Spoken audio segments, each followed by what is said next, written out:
Some of the most commonly asked questions I get are how do you make the jump from playing in a group to playing solo, and do I have any tips to help you with the transition? And oh yes I do. Playing solo is my favourite way to play Phas, just you and the ghost, a lot more personal, a lot more scary. Let's hop in. So first of all, if the thought of just being near the ghost alone absolutely terrifies you, there is no shame at all in playing the training mode, to begin with. In the training mode, they will tell you exactly where the ghost is, this time the foyer, so you can practice gathering evidence while being near the ghost, letting the ghost be active nearby you. They can do interactions, so they can do doors, light switches, throw things, etc. They can also do ghost events in the training mode, but they cannot kill you. They will not hunt you, so you are completely safe. Just being here alone with the ghost, getting used to being near them is a fantastic way to get used to it before you start playing properly. And I just saw a ghost orb. No. We have Spirit Box. Attack. You can't do that in training. Hello there. Very active ghost here. Aha! We have writing. So this time we have a mare. Fantastic. Quite an active mare as well, with me being in the darkness. So the training is a fantastic way to just be around the ghost, practice gathering evidence, and it will tell you what you had at the end, and every time you hop back in, you will have a randomised ghost type, and the room again will change. It will be random every time. This time we had an Abarcate in the nursery, but this is great because sometimes you might get a really active Oni, which might be scary at first because they're so active, but it will let you get used to it. Then you might have a shy shade, and everything in between. It will really help you get used to the big variety of ghost types and their activity that are in the game. And once you are comfortable with the training, just being around the ghost, it's time to play a real mission. Let me help you out with that one. Let's do a Tanglewood on Professional. And here we have James Taylor. This was the chap that gave me my biggest jump scare ever in my whole time of playing Phas. Oh, basement, maybe. We didn't search it fully. Whoa! No way! He's back for round 2. Crucifix, escape during a hunt and candle objective. So the first thing that I will mention about playing solo is that you have a huge advantage compared to playing in a group in regards to sanity. Why is that? That is because the sanity drain rate is halved playing solo. Standing in the dark with just a flashlight, without the ghost being active or doing ghost events near you, playing solo on Professional on a small map, you will lose about 7 sanity per minute. So you can go about 7 whole minutes before even reaching 50% sanity, which is the threshold where most ghost types can hunt you from. Of course, the ghost being active, ghost events, etc. can affect this, and you can even slow down this even more by turning the building lights on. To begin with, now that we've entered the building, I would highly recommend seeing what hiding spots are available to you this mission. On Professional, a lot of hiding spots are blocked off. Funk Deluxe, I'm going to give you a 1-star rating. Blocking lockers and closets everywhere near you. Blame Funk Deluxe for your next death. So these are all blocked at the moment. I think the only one left on Tanglewood should be the locker in the garage. Let's go check it out. Finding your hiding spot and choosing it early in the mission can be a really big help, so that you don't panic if there's a hunt. Fantastic. We have the lockers in the garage. Very good to know. While I'm here, I'm going to get the breaker on and turn on some building lights to help reduce the sanity drain even more.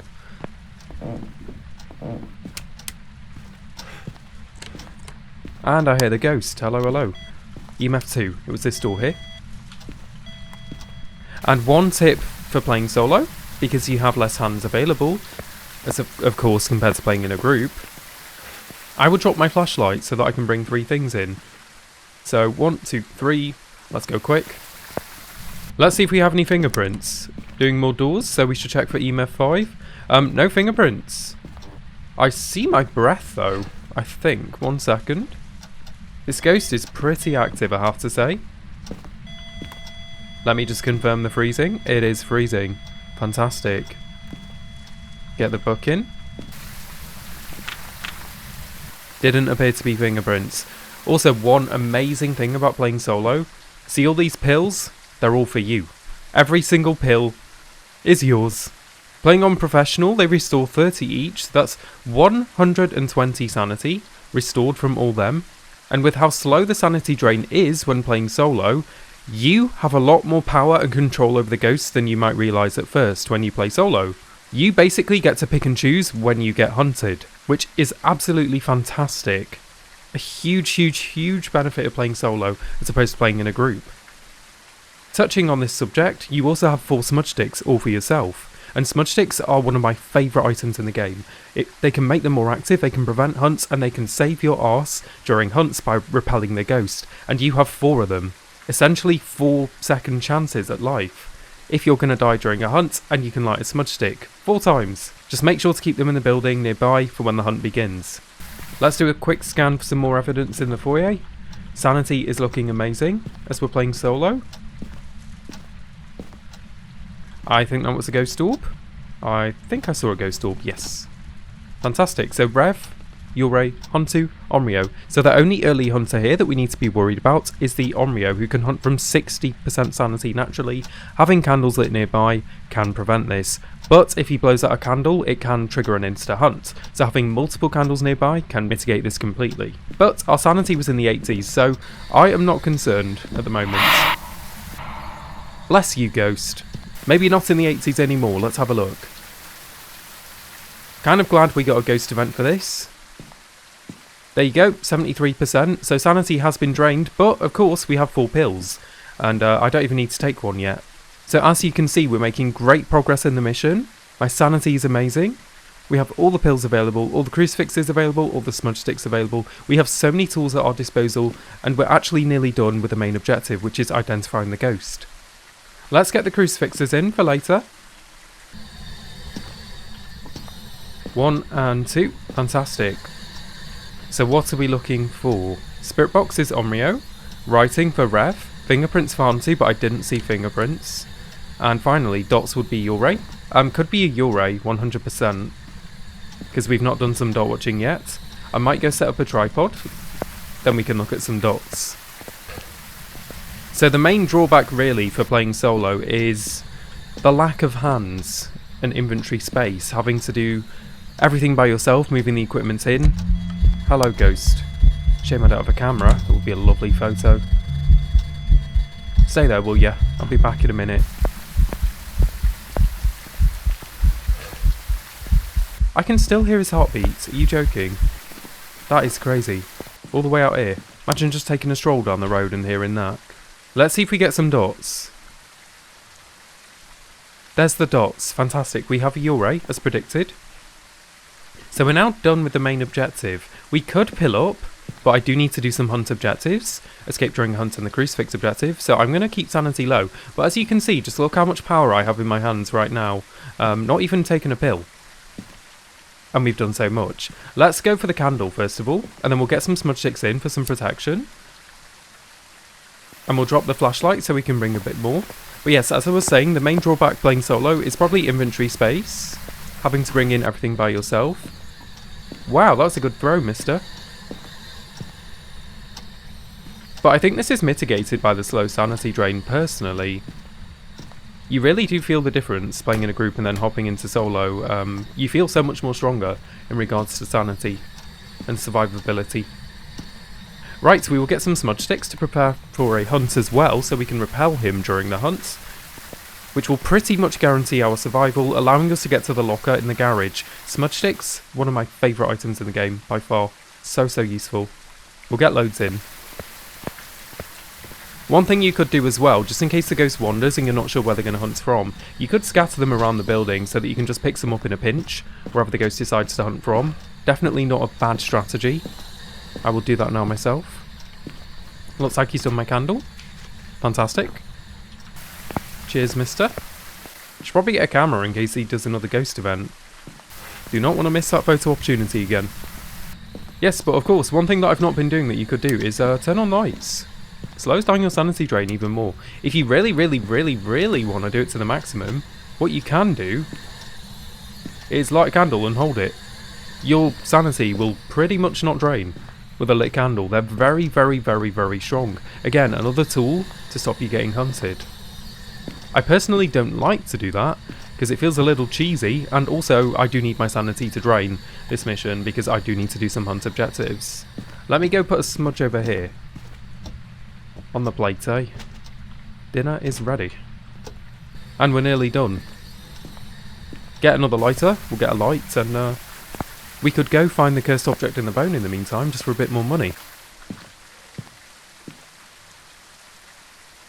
Okie dokie, through the combination of ghost events just being inside, sanity is now at the point where I can get hunted, so it's time to get ready for that. Like I said, if you are struggling to get evidence, you could have taken all these pills by now, or just one or two, wouldn't have even needed many, and you have a lot of time at your disposal to work out the ghost. Right, it's hunt time. Let's see how stubborn this crucifix is going to be. First of all, if he attacks, I'm going to smudge him. I have 4 smudge sticks, all for myself playing solo. Amazing. He's flickering the lights.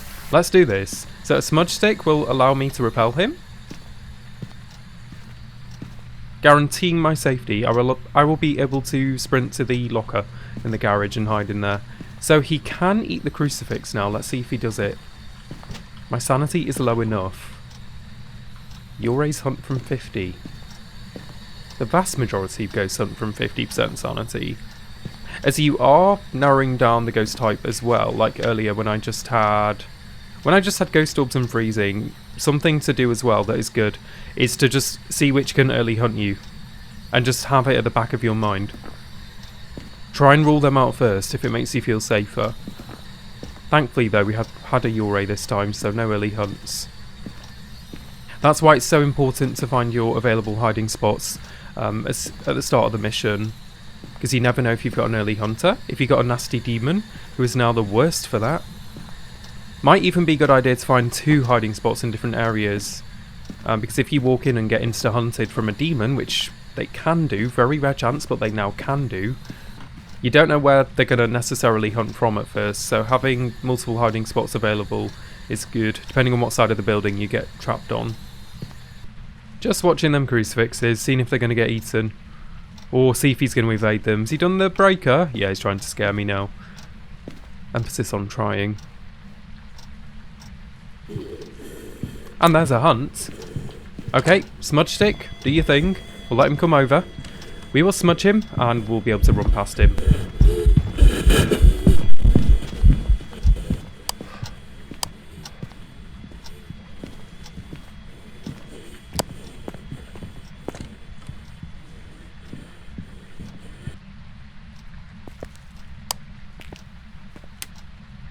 Fantastic! Sneaky devil tried to open my door, also walked on his spine during that hunt, whoops.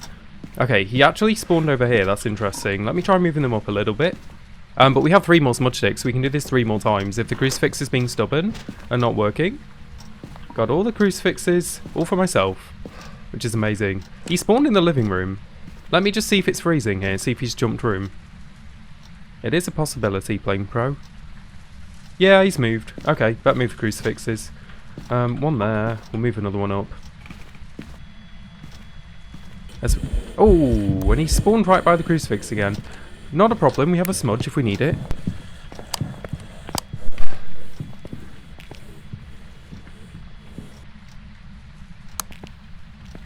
Thankfully didn't even need the smudge that time. Amazing. He did spawn near the crucifix that time though. Let's go get that spine. And still, I have 3 smudge sticks, all for myself.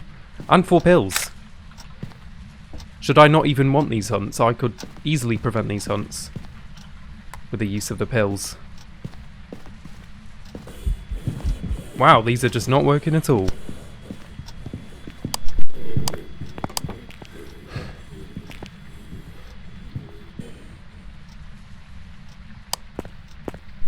Crucifix, would you work please? They are in the right area, he just seems to be spawning literally on top of them. Okay, crucifix, do your thing. Oh, he's spawning right on top of them.